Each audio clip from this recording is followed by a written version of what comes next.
kenapa teman-teman ini masih ditahan sampai hari ini? Pertama tadi upaya pembungkaman yang kemudian dilakukan oleh teman-teman kepolisian supaya teman-teman Cipayung Bima ini tidak terus melakukan aksi yang berkaitan dengan pemeriksaan Pulau Sumbawa itu. Yang merusak mobil dinas itu bukan kriminal. Bukan kriminal itu biasa, itu aksi unjuk rasa itu. Kenapa kemudian sampai terjadi pengerusakan mobil dinas kemarin itu?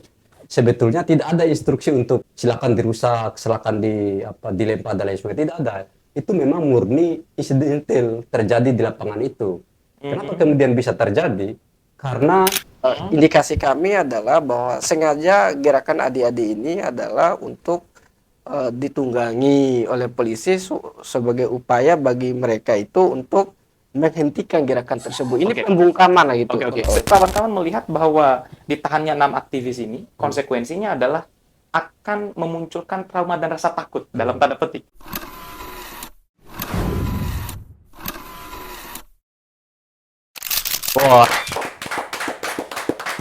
Wah, seneng banget hari ini bisa podcast lagi. Ada satu isu yang ingin sebenarnya dibicarakan di podcast kali ini, yakni tentang 6 aktivis yang kemudian ditahan oleh Polda sampai detik ini. Karena itu saya mau bicara isu ini dengan 2 aktivis di Nusa Tenggara Barat. Ketua Batko Jaime Balinusra dan Ketua DPD IMN. Siap. Selamat datang di studio podcast Bicara Santai. Siap. Siap ini, Tum. Ya. Ini saya harus jabat tangan karena ini baru pertama kali datang ke sini. oh ya. Siap, Bung. Siap. Kalau saya udah yang ketiga kali. Ini yang ketiga, ya kan? Iqbal Dinda. Oh iya ya. Enggak itu. Bercanda. Tapi senior juga itu. Ini sebenarnya teman-teman semua, podcast hari ini itu bentuk keprihatinan sebenarnya. Ada 6 aktivis yang kemudian ditahan di Polda dan sampai detik ini masih mencari keadilan. Betul. Kabar beritanya. Nah, ini saya mau coba lihat perspektif dari 2 ketua organisasi. Kabarnya ini dari 6 orang ini ada 1 orang dari IMM, 2 orang HMI, dan 3 orang PMI. Saya mau mulai dari Bung Caca Handika. Terkait dengan masalah ini, Bung Caca, kenapa kemudian akhirnya 6 orang ini bisa ditahan? Kronologinya. Ya. Kenapa teman-teman 6 orang ini sampai ditahan sampai hari ini di Polda Nusa Tenggara Barat? Karena bulan kemarin, di bulan Maret sekitar tanggal 28, di teman-teman HMI Cipayung yang tergabung dari Cipayung Bima melakukan aksi kaitan dengan pemekaran Pulau Sumbawa. Yang pada akhirnya aksi itu teman-teman melakukan pengerusakan mobil dinas pemerintah daerah Kabupaten Bima. Akhirnya teman-teman 6 orang itu dilaporkan ke kepolisian sehingga Kapolres Kabupaten Bima menetapkan 6 orang ini sebagai tersangka. Nah, menurut saya penetapan tersangka yang kemudian dilakukan oleh Kapolres Kabupaten Bima terhadap 6 orang masa aksi ini, saya menilai terkesannya terburu-buru. Karena kenapa? Belum 1 kali 24 jam mereka langsung ditetapkan sebagai tersangka dan langsung ditahan di Polres Kabupaten Bima berdasarkan hasil konferensi pers yang kemudian dilakukan Kapolres Kabupaten Bima, sehingga 1 hari atau 2 hari ditahan di Kapolres Kabupaten Bima, akhirnya mereka dikirim ke Kapolda NTB, dilakukan pelimpahan. Yang sebetulnya teman-teman 6 orang ini sudah melakukan mediasi atau melakukan konsultasi bersama pemerintah daerah Kabupaten Bima, antara Cipayung Bima dengan pemerintah daerah Kabupaten Bima, yang pada saat itu dihadiri langsung oleh Bupati Bima dan Wakil Bupati Bima. Nah, pada akhirnya pertemuan itu melahirkan sebuah kesimpulan bahwa laporan itu dicabut. Kemudian sudah dilakukan juga penandatanganan surat pernyataan perdamaian. Tapi sampai detik ini memang mereka ditahan. Sampai detik ini mereka ditahan. Padahal sudah perdamaian. Padahal sudah dicabut laporannya, bahkan sudah melakukan perdamaian. Oke. Ini berarti posisinya ditahan di Polda. Ditahan di Polda NTB. Saya mau sebelum ke situ ya, nanti Bung Mahmud nanti yang coba menjelaskan tentang isu itu tuh. Ada pengerusakan. Benar ada pengerusakan. Benar ada pengerusakan. Dan itu pengerusakannya parah, pembakaran atau apa? pengerusakan ringan aja sebetulnya, pecah kaca belakang aja. Dan akhirnya mobil itu sudah diperbaiki, bahkan pemerintah Kabupaten Bima sudah memaafkan kaitan dengan pengerusakan mobil yang kemudian dilakukan oleh teman-teman massa aksi itu, dengan bukti laporannya sudah dicabut, bahkan sudah melakukan perdamaian. Perdamaian. Artinya sudah selesai di tingkat itu. Sebenarnya udah clear and Sudah clean. sudah clear and clear, tapi pihak kepolisian lah yang justru mempersulit kaitan dengan teman-teman yang ditahan ini, sehingga teman-teman 6 orang ini masih ditahan di Polda. Polda Nusa Tenggara Barat. Oke, saya mau ke Bung Mahmud. Iya. Kan sebagai ketua IMM, kemudian DPD IMM, kemudian ada kader di situ tuh. Iya. Yang kemudian ditahan sampai detik ini.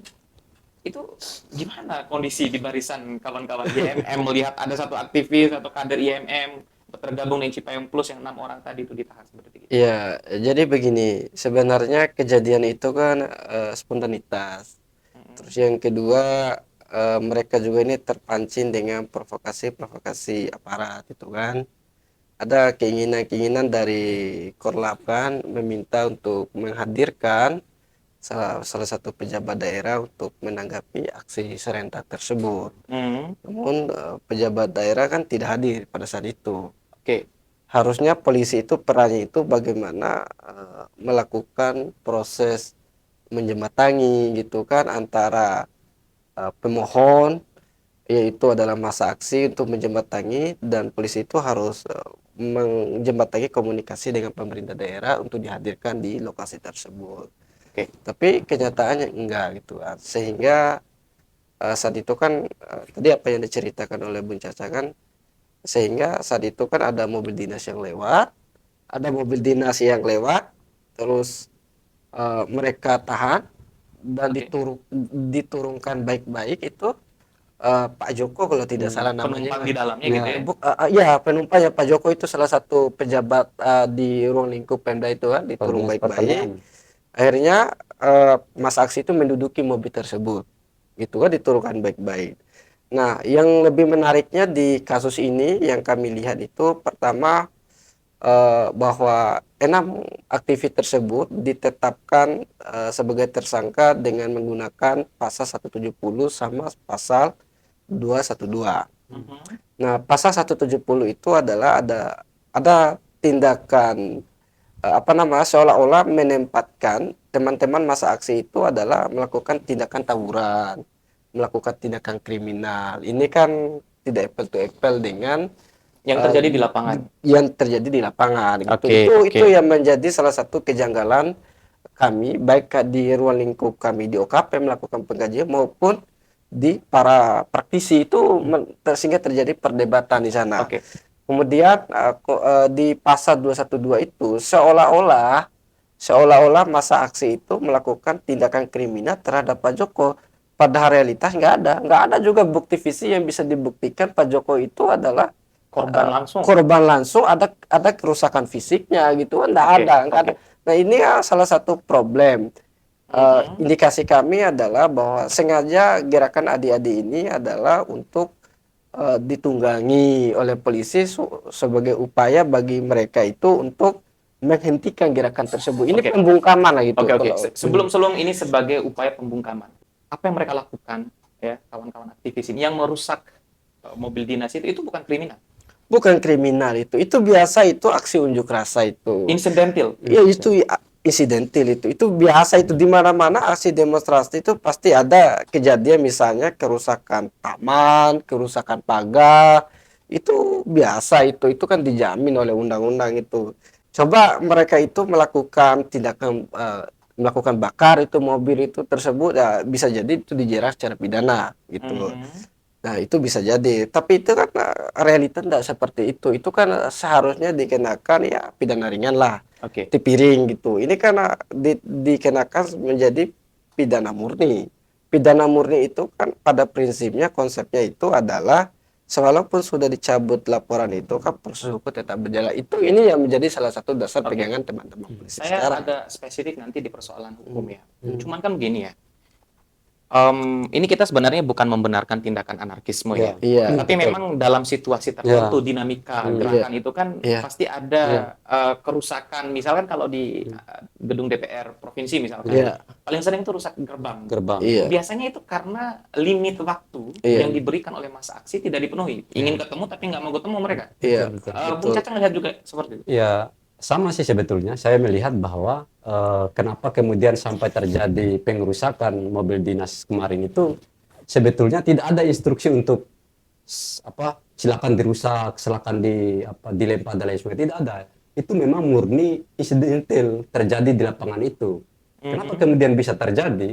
Karena masa aksi merasa kecewa dengan pemerintah misalnya yang kemudian tidak merespon baik apa yang kemudian menjadi tuntutan masa aksi sehingga masa aksi reaktif Biasanya chaos dulu, setelah chaos Ya. baru direspon. baru direspon. Baru Ya. direspon. Makanya pemerintah hari ini mestinya ketika ada mahasiswa atau masyarakat menyampaikan aspirasi di muka umum, pemerintah harus menyerap baik-baik aspirasinya, berikan solusi yang bijaksana. Itu jauh lebih elegan.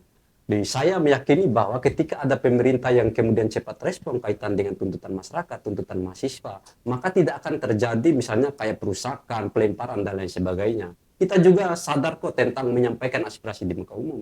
Oke, oke. Saya mau ke Bung Mahmud. Itu tentang nilai demokrasi lah tadi yang disampaikan oleh Bung Caca bahwa ini adalah upaya pembungkaman justru. Iya. Sampai ke situ kawan-kawan melihat bahwa ditahannya 6 aktivis ini konsekuensinya adalah akan memunculkan trauma dan rasa takut dalam tanda petik Iya. bagi dunia gerakan. Iya, iya betul itu Bung Nusri. Sebenarnya salah satu amanat reformasi itu adalah memberikan ruang yang seluas-luasnya terhadap masyarakat untuk menyampaikan pendapat di muka umum. Oke. Ya oke. salah satunya itu adalah diatur dalam Undang-Undang Dasar Pasal 28N ayat 3. Kemudian diatur lebih lanjut dalam Undang-Undang Nomor 9 tahun 1998 tentang menyampaikan aspirasi di muka umum. Oke, Nah, itu secara normatifnya itu adalah bahwa eh, konstitusi menegaskan bahwa menyampaikan pendapat di muka umum itu adalah suatu keharusan. Karena konsep demokrasi di Indonesia itu adalah kepemimpinan dari rakyat untuk rakyat dan harus kembali kepada rakyat. Nah, apapun itu konsepnya itu harus kembali ke rakyat, baik itu dalam bentuk aksi damai maupun aksi yang menimbulkan kericuhan. Nah, itu undang-undang itu memberikan jaminan. Dalam konteks ini adalah aksi demonstrasi itu dia itu harus bersifat less spesialis apapun bentuk terjadi di lapangan. Makanya peran teman-teman kepolisian itu adalah harus menggunakan pendekatan yang lebih humanis, lebih proporsional. Dia harus melihat konteks gerakan itu. Tidak semata-mata mereka itu melihat dalam kacamata kuda dalam tanda kutip itu ada semata-mata dilihat secara lurus saja apa yang diatur dalam undang-undang itu aja. Tapi dia harus lebih responsif dong. Harus lebih responsif melihat dinamika di bawah. Oke, harus Harusnya humanis. begitu. Harus humanis. Harus humanis. Bung Caca, ketika kepolisiannya harus humanis nih Ya. dalam membangun pengamanan dalam dunia Pengamanan, gerakan iya. gitu ya. Apa yang dilakukan oleh kawan-kawan kemarin? Cipayung Plus di Kabupaten Bima melakukan demonstrasi terkait dengan PPS itu mewakili rakyat. Ya, menurut saya itu mewakili masyarakat Pulau Sumbawa karena itu kepentingan masyarakat Pulau Sumbawa kaitan dengan pemekaran provinsi Pulau Sumbawa. Nah, setelah kita melakukan koordinasi dengan teman-teman Cipayung Plus Kabupaten Bima kaitan dengan aksi kemarin, sebetulnya jadi kenapa kemudian sampai pada perusakan itu sebetulnya ada dinamika yang kemudian dipicu oleh teman-teman polisi sehingga terjadi chaos, sehingga ditahanlah mobil dinas itu kemudian dilakukan pelemparan. Nah, sehingga apa yang kemudian dilakukan oleh teman-teman masa aksi itu memang murni itu bentuk kekecewaan mereka terhadap gerakan yang kemudian mereka bangun itu tidak ditanggapi dengan serius. Nah, makanya kemarin juga kami dari Cipayung Plus Nusa Tenggara Barat merespon kaitan dengan penahanan 6 aktivis yang kemudian masih ditahan di Polda Nusa Tenggara Barat kemarin. Dan kami sudah melakukan konversi pers dengan beberapa tuntutan dan tadi kita sudah berkumpul Bung Yusril melakukan konsultasi juga. Lanjutan kaitan dengan konferensi pers kemarin, kami sudah menyuruhkan aksi serentak di seluruh NTB untuk melakukan aksi serentak, dan insya Allah akan dilakukan pada tanggal 1 hari Selasa. Oke. Sebagai bentuk keseriusan kami terhadap teman-teman ini, supaya mereka mendapatkan keadilan, supaya tidak dibungkam dan lain sebagainya. Ini isu serius sebenarnya. Isu serius. Iya. Kalau kemudian ujungnya adalah membungkam daya kritis di ruang publik. Ini kan membahayakan gitu ya. Iya. Ya ketika kritisisme, ketika ruang kritis itu kemudian ingin dibatasi lah. Ya. Sebelumnya kan Bung Caca sama Bung Mahmud ini kan pergi mengunjungi mereka. Ya. Oke, 6 orang ini Ya. gitu kan. Apa cerita mereka gitu? Ketika mereka udah ditahan, dalam tanda petik sebenarnya semua persyaratan restorasi justice-nya itu sebenarnya sudah clear, Ya. udah berdamai dan lain sebagainya, tapi di satu sisi mereka masih direnggut hak asasi manusianya. Apa cerita mereka? Jadi sebetulnya pada saat kita melakukan silaturahmi atau kunjungan mereka kemarin, menjenguk mereka yang ditahan di Polda kemarin, itu sebetulnya jadi mereka ceritakan dan kita juga sampaikan ini merupakan konsekuensi gerakan yang kemudian dibangun oleh mahasiswa hari ini. Tetapi kembali lagi bahwa jadi pemerintah misalnya atau pihak kepolisian misalnya jangan hanya melihat kasus yang kemudian bagi kami ini tidak terlalu ribet atau tidak terlalu rumit, bisa dilakukan kayak tadi restorasi justice dan lain sebagainya. Masih ada kasus-kasus lain yang kemudian harus betul-betul ditangani serius oleh pihak kepolisian dan pemerintah hari ini. Tetapi mereka kasus ini itu kemudian ditangani lebih serius, bahkan dilakukan konferensi pers kayak bandar narkoba, kayak kejahatan yang paling luar biasa. Padahal ini mereka ini pejuang. Iya. Bung Mahmud, justru kepolisian lebih serius menangani persoalan aktivis daripada persoalan real di tengah masyarakat, narkoba, pencurian, dan kasus-kasus yang besar lainnya. Bung Mahmud. Nah, ini memang ini menjadi salah satu perlu kita perhatikan secara khusus soal dinamika penegakan hukum di NTB ini. Kasus-kasus narkoba, kasus-kasus soal kriminal, tawuran, itu sering terjadi di berbagai desa. Tidak ada tingkat responsif pihak kepolisian dalam rangka menegakkan supremasi hukum. Tidak ada itu. Banyak kejadian itu ada terjadi pembacokan, bahkan sampai yang meninggal dunia. Nah, ini adalah catatan penegakan hukum di khususnya di Bima Dompula gitu. Itu catatan penegakan hukumnya sangat parah sekali.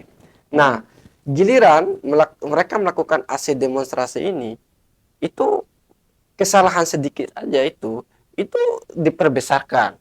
Seolah-olah ini adalah bahwa gerakan aksi demonstrasi ini adalah gerakan yang sangat-sangat anti rejim gitu. Sangat-sangat anti rejim. Seolah-olah gerakan demokrasi ini adalah gerakan kudeta. Seolah-olah begitulah gitu kan.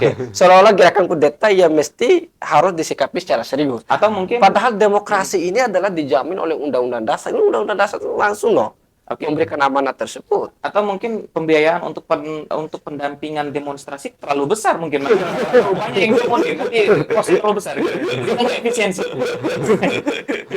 Gimana Bung Mahmud? Jadi gerakan aksi demonstrasi nggak ada sih pos anggarannya gitu kan, nggak ada sih, semuanya sama tuh pos anggarannya, semuanya sama pos anggarannya. Hanya saja tadi itu gerakan demokrasi ini adalah gerakan yang betul-betul membuat mereka itu resah. Itu ada denda secara personal, ada ketidaksukaan personal aparat penegakan hukum itu terhadap aksi demonstrasi, sehingga berujung pada dikriminalisasi gitu masa aksi itu. Kepolisian dendam terhadap masa aksi. Dendam, mereka itu dendam, seolah-olah itu adalah bahwa masa aksi ini adalah salah satu bisa menimbulkan ketidaknyamanan bagi mereka. Daripada dibiarkan begitu, ya udah cari aja titik kesalahannya supaya mereka ini untuk dianu aja, disikat. Sebentar. Yang tidak nyaman polisi atau penguasa di wilayah itu? Tentu kalau polisi dan penguasa ini kan ada relasi mereka nih, ada relasi secara vertikal maupun secara horizontal gitu. Jadi mereka ada irisan itu. Ada irisan itu. Bung Caca, jadi sebelum pelaporan dan aktivis ini kemudian yang ditahan sampai Polda sampai detik ini ya, sebelumnya ada insiden serupa berkaitan dengan mobil kalau di Bima, demonstrasi yang akhirnya mengakibatkan mobil wakil Bupati Bima itu Dinaiki, ya. diinjak justru oleh aktivis. Betul, betul. Itu punya irisan nggak? Ketika sebelumnya itu diinjak, kemudian oh ini mumpung kamu perusak kacanya, dimasukin aja gitu. Ada irisan itu nggak dalam analisis ya? Ini persoalan analisis. Saya lebih tidak masuk pada wilayah itu. Kenapa kemudian saya tidak masuk di wilayah itu? Karena yang melaporkan masa aksi ini kan Kepala Dinas Pertanian, bukan Wakil Bupati. Kalau kemarin kan aksi teman-teman mahasiswa di Bima itu sampai pada diduduki atau dinaiki mobil Wakil Bupati. Tetapi aksi Cipayung Bima itu mobil Dinas Pertanian. Kemudian yang laporkan ini adalah Dinas Pertanian. Nggak tahu saya itu entahkah itu disuruh oleh Bupati dan Wakil Bupati, walau alam. Tetapi yang jelas sikap pemerintah daerah Kabupaten Bima setelah 2 hari atau 3 hari dilaporkan itu langsung dicabut laporannya, bahkan sudah dimaafkan dengan bukti perjanjian surat perdamaian itu. Ya kita nggak tahu ya chatnya kayak gimana ya. Ini cek ombak lah ada. Tapi di satu aspek tentang cek ombak anggap ya. Ini cek ombak tentang benar serius nggak mahasiswa ini. Anggap aja Cipayung Plus dalam mengawal isu rakyat gitu. Kepolisian juga bisa melakukan itu. Benar nggak Cipayung Plus bisa menghadirkan ratusan orang, ribuan orang untuk menggeruduk Polres Bima misalnya? Oh, sangat bisa. Sangat bisa, sangat bisa. Oke, gimana Bung Mahmud? Jadi gini, ini bicara soal kita di Cipayung Plus ya. Cipayung Plus ini kan punya catatan sejarah. Dan yang kedua, Cipayung Plus ini adalah itu sangat dekat dengan rakyat. Karena memang rata-rata para anak muda yang aktif mendampingi berbagai isu-isu lokal itu tentu lahir daripada latar belakang aktivis. Dan tentunya gerakan yang kami gagas ke depannya ini yaitu adalah meminta Kapolda NTB untuk segera membebaskan 6 tahanan itu tanpa syarat itu. Nah tentu itu masa aksi itu seluruh masyarakat itu akan turun terlibat. Jangan masyarakat intelektual di ruang lingkup akademi itu pasti akan turun. Itu akan memberikan rasa empati dan solidaritas. Tentu itu akan turun. Kami sudah melakukan konsolidasi besar-besaran hal itu. Nah, yang ingin saya sampaikan juga pada kesempatan ini ada kekecewaan kita gitu kan. Beberapa upaya hukum yang sudah kita lakukan itu adalah sesuai dengan peraturan Kapolri nomor 8 itu tahun 2021 itu bahwa proses pengajuan restorasi justice itu ada atas permintaan pemohon, atas permintaan korban, atas permintaan pelaku, dan atas permintaan masyarakat. Itu upaya melakukan pemulihan. Dan itu semua masyarakat itu menginginkan itu adik-adik itu harus segera dikeluarkan. Begitupun pemerintah daerah itu mengharapkan itu adik-adik itu harus segera dikeluarkan. Tapi apa yang kami lihat ternyata Kapolres menghindar, tidak mau menanggapi keinginan masyarakat tersebut. Artinya dilihat daripada peraturan Kapolri tersebut, Kapolres ini tidak profesional dan tidak menjunjungi kode etik Polri. Gitu. Artinya sebenarnya itu udah clear. Udah clear semua. Itu yang ingin saya tegaskan. Oke. Atau jangan-jangan ada udang di balik batu, Bung Caca? Jadi sebetulnya persoalan ini kan seperti yang saya sampaikan di awal tadi, udah clear and clear bahkan. Ya, kenapa kemudian kami sampaikan udah clear and clear? Jadi persoalan ini sudah dilakukan pencabutan laporan, sudah dilakukan perjanjian perdamaian, tetapi memang kepolisian sengaja mempersulit teman-teman yang ditahan 6 orang ini. Padahal berkasnya sudah diajukan oleh teman-teman Cipayung Bima. Kalau kita ada analisis sedikit, ya ini analisis ya, kita nggak justify. Apa di balik itu? Kenapa akhirnya kemudian dipersulit? Saya melihat bahwa kenapa teman-teman ini masih ditahan sampai hari ini. Pertama tadi upaya pembungkaman yang kemudian dilakukan oleh teman-teman kepolisian supaya teman-teman Cipayung Bima ini tidak terus melakukan aksi yang berkaitan dengan pemeriksaan Pulau Sumbawa itu. Dan sampai hari ini kita melihat isu pemekaran Pulau Sumbawa itu sudah redam. Oke. Ya.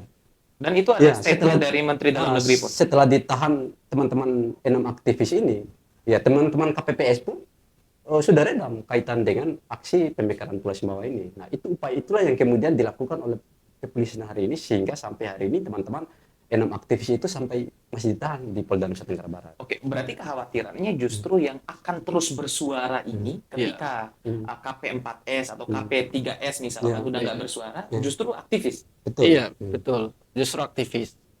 Oke. Untuk memangkas gerakan ya amplifier dari isu itu, aktivis harus ditahan. Harus ditahan. Harus ditahan. Sampai dipenjarakan. Karena isu pemekaran Pulau Sumbawa itu tidak spontanitas lahir dari 1-2 orang. Tentu berdasarkan kajian-kajian akademik. Itu kajian-kajian akademik secara teoritis maupun secara faktual gitu kan. Nah, hasil kajian itu bergulir di masyarakat. Disampaikan di masyarakat bahwa kondisi daerah kita memang ini adalah kondisi yang memang sudah tidak memungkinkan gitu karena ada ketidakmerataan pembangunan. Sehingga masyarakat Pulau Sumbawa itu melakukan gerakan secara serentak yang dimotori oleh rekan-rekan aktivis ini. Dan itu yang ditangkap oleh kawan-kawan aktivis ini. Cipayung Plus Kabupaten Bima. Saya mau agak spesifik ke kasusnya. Ya kan. Ini kan kawan-kawan masih ditahan sampai detik ini. Masih ditahan.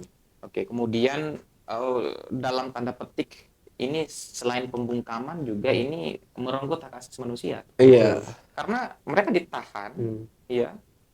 Di satu sisi sudah selesai perurusan restoratif justice dan sebagainya. Iya. Bung Mahmud. Nah,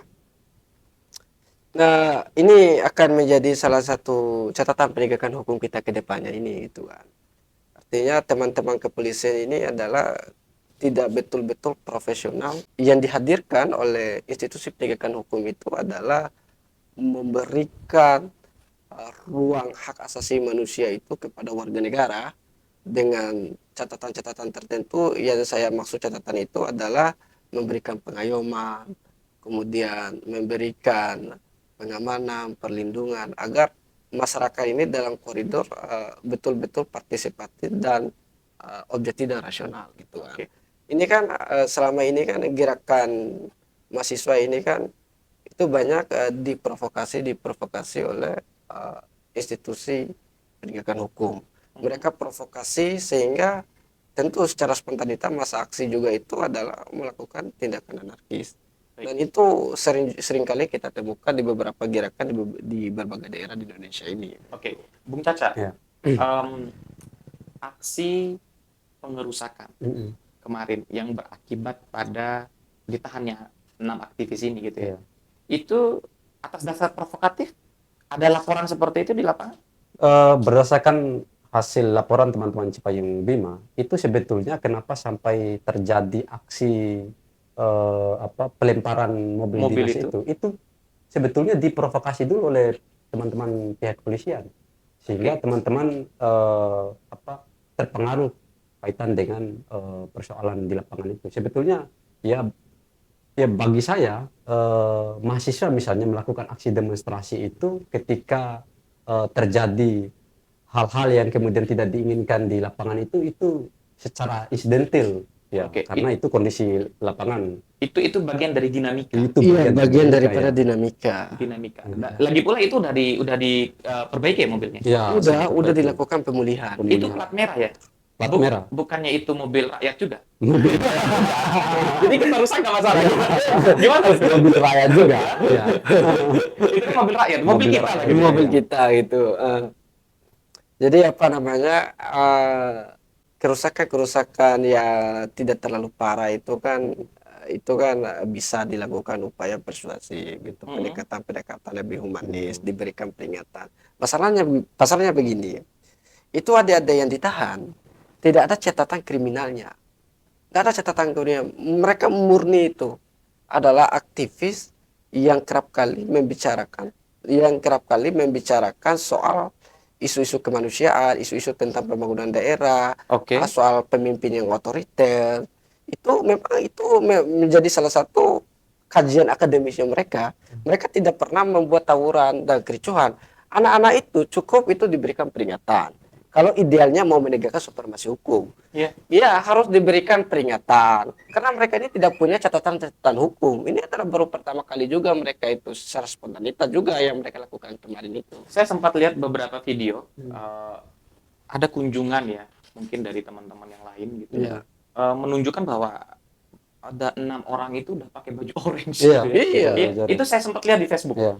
Itu memprihatinkan gitu. Betul, betul. Iya. Selain mendowngrade gerakan, di sisi lain juga membuat orang acuh-acuh masuk organisasi. Konsekuensinya adalah masuk penjara. Masuk penjara. Bung Caca, Iya. ini membahayakan bagi proses pengkaderan di HMI. Akhirnya orang khawatir masuk HMI. Iya, betul.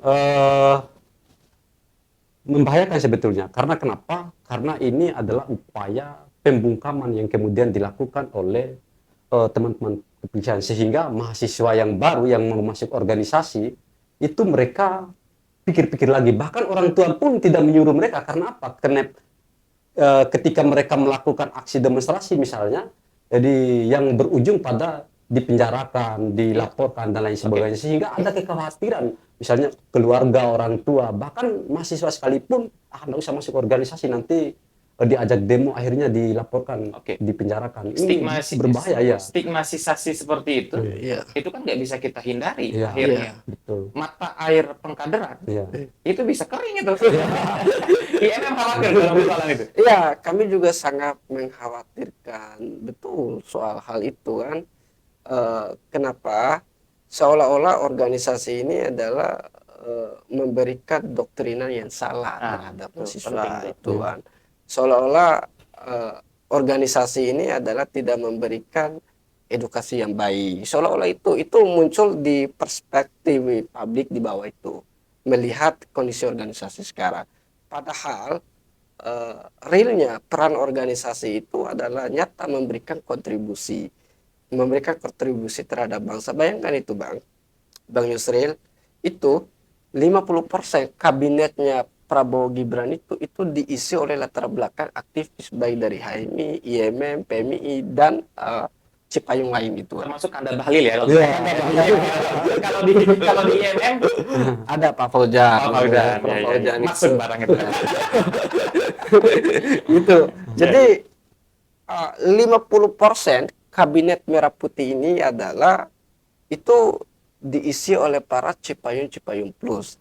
Artinya ajaran doktrinan organisasi itu murni betul-betul untuk mengabdi untuk bangsa dan negara. Itu clear itu. Pada sisi yang lain, penegakan hukum itu memberikan sebuah stigma negatif bahwa OKP ini adalah tidak bagus. Karena mereka ini adalah organisasi seolah-olah organisasi yang memberikan ajaran kekerasan terhadap para mahasiswa. Oke. Ya buktinya misalnya itu mereka melakukan tindakan anarkis seolah-olah itu karena pandangan masyarakat itu apa yang dilihat itu yang menjadi kesimpulan mereka. Oke, Itu. oke. Padahal itu kalau dilihat realitanya itu murni itu ada provokasi-provokasi sehingga menimbulkan tindakan-tindakan yang spontanitas. Baik, baik. Akhirnya kawan-kawan itu sampai detik ini belum dikeluarkan. Iya. Kawan-kawan Bung tadi sudah menyampaikan bahwa akan ada konsolidasi atau mungkin sudah melakukan konsolidasi. Bahkan akan ada gerakan. Ya. Iya. Kira-kira masa untuk menggeruduk Polda itu dari Cipayung Plus yang dipersiapkan itu bisa berapa, Bung Caca? Ya, sebanyak-banyaknya Bu Sri. Jadi saya ingin sampaikan lebih serius lagi ini kaitan dengan gerakan yang kemudian dibangun oleh Cipayung Plus Nusa Tenggara Barat, bahkan di seluruh 10 kota kabupaten ini. Jadi kami tadi Cipayung Plus Nusa Tenggara Barat, teman-teman sekalian, sudah melakukan konsolidasi, bahkan sudah mengeluarkan seruan aksi serentak se-Nusa Tenggara Barat untuk hari Selasa di tanggal 1. Nah, saya ingin sampaikan juga kepada teman-teman sekalian, jadi barang siapa yang berani merancang masa depan itu insya Allah akan keluar jadi pemenangnya. Dan hari ini teman-teman sekalian adalah pejuang, pemenang, maka dari itu ya tidak usah khawatir. Teman-teman sekalian hari ini ditahan, teman-teman sekalian hari ini dikriminalisasi, tetapi masih ada keadilan-keadilan selanjutnya yang akan terus diperjuangkan. Oke, kalau dari IMM, Iya. Kalau HMI kan sebanyak-banyaknya. Kalau IMM? Kalau kami sih kan jauh hari kami sudah melakukan konsolidasi Mhm. di 5 kabupaten kota yang ada di Pulau Pulau Sumbawa. Sumbawa, kemudian di 5 kabupaten kota juga yang ada di Pulau Lombok. Iya, iya. Nah, nah kami itu telah mengkonsolidasikan sebanyak-banyaknya di tanggal 1 itu semua cabang itu akan turun serentak untuk menyampaikan gagasan-gagasannya berkaitan dengan penahanan 6 aktivis ini ya dalam kajian kami itu adalah inkonstitusional gitu. Oke. Itu memang harus dilawan dan pembungkaman itu tidak bisa dibiarkan. Kalau kita semakin mendiami, maka kita seolah-olah memberikan ruang kejahatan ini untuk semakin berleluasa. Jadi salah satu cara untuk menghentikan kejahatan itu adalah dengan melawan. Dengan melawan. Tidak ada kata lain. Tidak ada kata lain, melawan. Waduh, ini saya sampai merinding. Kalau tagline yang cocok untuk aksi besok, geruduk Polda atau duduki Polda? NTB darurat keadilan. Boy. NTB darurat keadilan. Iya, NTB darurat keadilan. Wow. Bung, karena kita dibatasi durasi, saya mau semacam closing lah, gitu ya. Iya. Dari Bung Mahmud terlebih dahulu, Ya. apa harapannya untuk 6 aktivis ini? Kemudian ya masukkanlah untuk Polda NTB. Iya. Pertama untuk 6 adik-adik kita itu mereka itu adalah bukan pelaku kriminal, Oke. bukan penjual sabu narkoba, tapi mereka itu adalah penyambung lidah rakyat. Apapun konsekuensinya, ya itulah yang harus diterima dan yang harus ditegakkan. Tidak ada kata mundur, yaitu maju dan lawan. Itu yang pertama. Terus yang kedua, Kapolda NTB ini adalah kami rasa itu adalah pasif. Pasif dan tidak responsif, kemudian tidak profesional dan tidak egaliter dalam rangka menegakkan supremasi penegakan hukum. Dan ini memang perlu dievaluasi. Lebih-lebih harapan kami kepada Jenderal Listio Sigit Prabowo itu harus memperhatikan kondisi penegakan hukum di NTB ini, karena lebih cenderung tajam ke bawah Untuk atas. dan tumpuk ke atas. Tumpuk Ini ke atas. tumpuk ke atas itu adalah realita. Beberapa kasus yang melibatkan institusi oknum-oknum yang ada di dalam kepolisian itu tidak diproses dengan baik. Giliran hal-hal yang kecil dan remeh-temeh itu adalah cepat mereka respon. Ini adalah Oke. tidak adil, Oke. tidak adil, Oke. tidak adil ini. Evaluasi Polda. Evaluasi Polda. Iya, orientasinya begitu. Oke. Evaluasi Polda ganti Polda. Waduh, ini padahal baru menjabat itu. Gimana, Harus. Bung Caca Handika? Tentu harapannya kami meminta kepada kepolisian untuk membebaskan ke-6 aktivis itu tanpa syarat. Jadi saya ingin juga memberikan semangat terhadap teman-teman yang ditahan ini. Jadi teman-teman sekalian, jika menginginkan kedamaian itu maka rencanakanlah perang. Jadi hari ini kita sudah melakukan konsultasi untuk seruan aksi serentak di tanggal tanggal 1 Juli itu. Jadi bagi kami jika suara kami tidak lagi didengarkan, hati kami tidak lagi dimengerti, maka kita terus melakukan perlawanan. Jadi kalau khusus di HMI akan terus berani melawan. Jadi harapannya untuk kepolisian, jadi agar aksi-aksi ke depannya, Oke. aksi-aksi masyarakat, mahasiswa, jadi agar tetap terus melakukan penanganan yang humanis lah. Jangan Iya. sampai terjadi anarkis, jangan sampai terjadi saling dorong, pukul, memukul sampai pecah kepala dan lain sebagainya. Ya tentu harapan kami melakukan aksi itu sebetulnya bukan atas dasar kebencian kami terhadap pemerintah, bukan atas dasar kebencian kami terhadap kepolisian, tetapi itu murni atas dasar kepedulian kami terhadap kondisi keumatan dan kebangsaan yang terjadi, khususnya di Nusa Tenggara Barat. Ada banyak persoalan-persoalan yang terjadi yang mesti kita jawab secara bersama, kita uraikan secara bersama agar melahirkan NTB yang kemudian mendunia lah. Ya, itu kan cita-cita kita secara bersama. Iya, masuk barang itu. Masuk kalau terus dikriminalisasi terus dilaporkan, ya bagaimana melahirkan NTB makmur mendunia, sementara yang bisa melahirkan itu adalah pemuda dan kaum milenial yang hari ini yang ditahan. Oke. dan itu digelorakan oleh Cipayung Plus. Iya. Iya. Saya teringat satu pesan sebenarnya, level keaktivisan seseorang itu paripurna ketika memang mereka sampai di penjara. Iya. Jadi buat kawan-kawan yang hari ini ditahan, ya masa depan sedang menanti. Iya. Iya. Terima kasih. Iya, Iya. tetap Bung semangat. Mahmud. Terima kasih Bung Yusri. Bung Caca Handika. Iya. Thank you.